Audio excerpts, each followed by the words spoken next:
Hoje vamos falar sobre a macabra e clássica história de um rapaz que jogou The Legend of Zelda, Majora's Mask.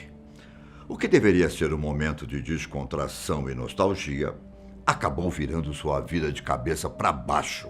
O jovem, que se auto-intitula como DJ do Zabu, conseguiu uma versão estranha do jogo. É possível que uma trágica história real possa ser transferida para os personagens de um jogo? Bem, ao que tudo indica, a clássica história do cartucho foi criada pelo escritor Alex Hall.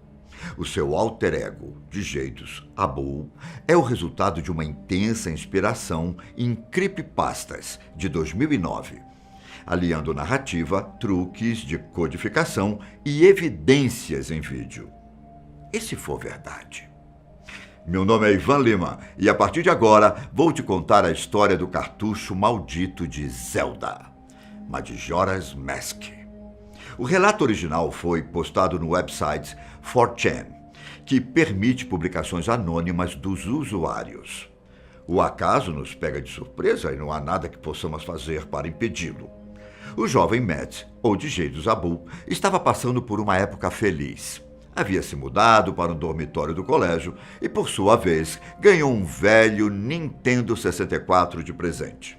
Depois de tanto tempo, ele poderia finalmente jogar os clássicos da sua infância. E jogou. Até cansar. O ano era 2010. Matt não fazia ideia do que estava prestes a acontecer com ele. Em certo final de semana, o jovem decidiu explorar a nova vizinhança. Ele estava à procura de novos jogos para passar o seu tempo da melhor forma possível. Acabou encontrando ao menos 3 que relembravam a sua infância e já estava pronto para voltar ao dormitório. Mas a última casa das redondezas chamou a atenção de DJ do Zabu. Ele se sentiu quase que hipnotizado a ir até lá. Saiu do carro, chegou perto da calçada e se deparou com um senhor de idade. Ele tinha uma aparência, no mínimo, estranha. Olhos estáticos, tranquilo e ao mesmo tempo ansioso. Parecia estar esperando pelo rapaz. Como isso era possível? Entre um breve sorriso e outro, perguntou ao jovem Matt o que ele tanto procurava. Queria saber se você não tem algum jogo antigo para me vender, disse o rapaz, que tentava não encarar o olho cego do senhor. DJ do Abu, por um momento, não sabia o motivo de estar perguntando aquilo justamente para o idoso. Era óbvio que ele não teria nenhum jogo à venda. E a surpresa veio. Claro. Tem alguns numa caixa velha. Espere aqui, que eu vou buscar um para você, disse o senhor de idade. Em poucos instantes, o homem voltou da garagem com um cartucho na mão. Era um cartucho como outro qualquer, exceto pelo nome, Majora's Mask, grifado logo atrás. O senhor de idade só se preocupou em entregar o cartucho para ele, sem exigir qualquer quantia em troca. Em seguida, balbuciou um aviso. Você pode ficar com o jogo de graça, porque o último dono era um garoto que não mora mais por aqui. DJ do Zabu correu rumo ao seu dormitório. Toda aquela situação era estranha demais. De qualquer maneira, estava feliz por ter encontrado um jogo tão nostálgico e marcante. Mal via a hora de começar a jogar e relembrar das fases, torres, missões e enigmas. No início, não estava muito esperançoso com a qualidade do material. O cartucho, todo surrado, era um aviso de que poderia não funcionar. Mas funcionou. Aquele dia estranho tinha valido a pena. O jovem estava pronto para esquecer o mundo ao seu redor e explorar novamente as máscaras mágicas. Majora's Mask é um dos jogos mais estranhos da série. O enredo não fala sobre heróis do tempo ou da luta entre o bem e o mal. Em vez disso, temos um demônio brincalhão da floresta, fadas traiçoeiras, viagens no tempo e um vendedor de máscaras mágicas. Ainda assim, era um clássico para DJ do Zabu. Tanto é que mal chegou no dormitório e já fez questão de colocar o cartucho no Nintendo. Ele queria esquecer tudo e todos, focando apenas naquele momento. No entanto, ao pressionar Start, o jovem se deparou com o progresso de um jogo salvo. O nome do arquivo? Bem, só pode ser o jogo salvo do último dono, Matt pensou. Bom, de qualquer maneira, ele salvou o novo progresso do jogo, com o nome Link. E foi a partir daí que as coisas começaram a ficar bem estranhas. Isso porque as legendas e indicações de nomes se misturaram no jogo dele. Ora aparecia Ben, ora aparecia Link. Algo estava errado. Confuso e um pouco desconfortável com a situação, o rapaz decidiu apagar o jogo do Ben de maneira definitiva. Assim, os problemas com os nomes não voltariam a acontecer. DJ do Zabu começou a jogar novamente no dia seguinte, com a certeza de que mais nada de estranho poderia acontecer. Se ele soubesse o quão errado estava... Será que ele faria diferente? Depois de algumas horas, o rapaz decidiu aplicar uma espécie de trapaça para ganhar mais tempo explorando os recursos. Era só fazer com que o personagem olhasse para o telescópio ao bater a marca de meia-noite no relógio do jogo. Se fizesse isso corretamente, o relógio sumiria e era possível ter um dia extra para terminar outras missões. DJ do Zabu conseguiu, mas o seu personagem foi direcionado para a missão final do jogo. Não tinha som, não tinha ação, não tinha lógica. Aquilo não tinha qualquer tipo de sentido com a narrativa do jogo. O chefe final parava acima da cabeça do personagem, com uma música de fundo assustadora.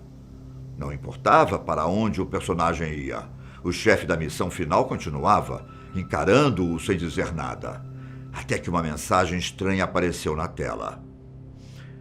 Por algum motivo, você conseguiu uma reserva. O que estava acontecendo? Aquela mensagem estava fora de contexto. Será que o jogo queria passar algum tipo de informação para o menino? Ele mal teve tempo para pensar.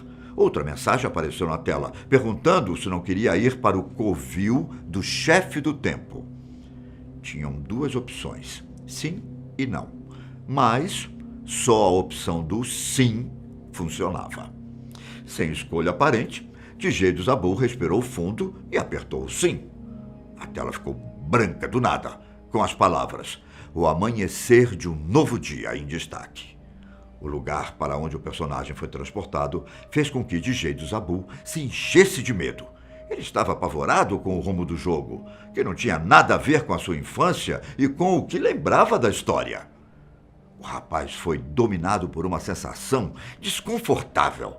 Algo estava prestes a acontecer. Algum novo personagem apareceria de uma hora para outra. Matt tinha plena certeza disso. A tela branca deu lugar a uma cidade fantasma, com uma combinação de texturas inacabadas.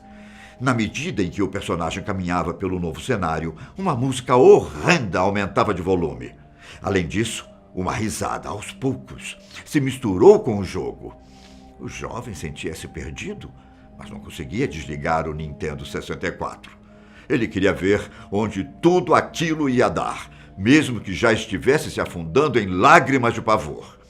A sua estratégia era de sair da cidade fantasma, mas uma tela preta aparecia toda vez em que tentava fazer isso.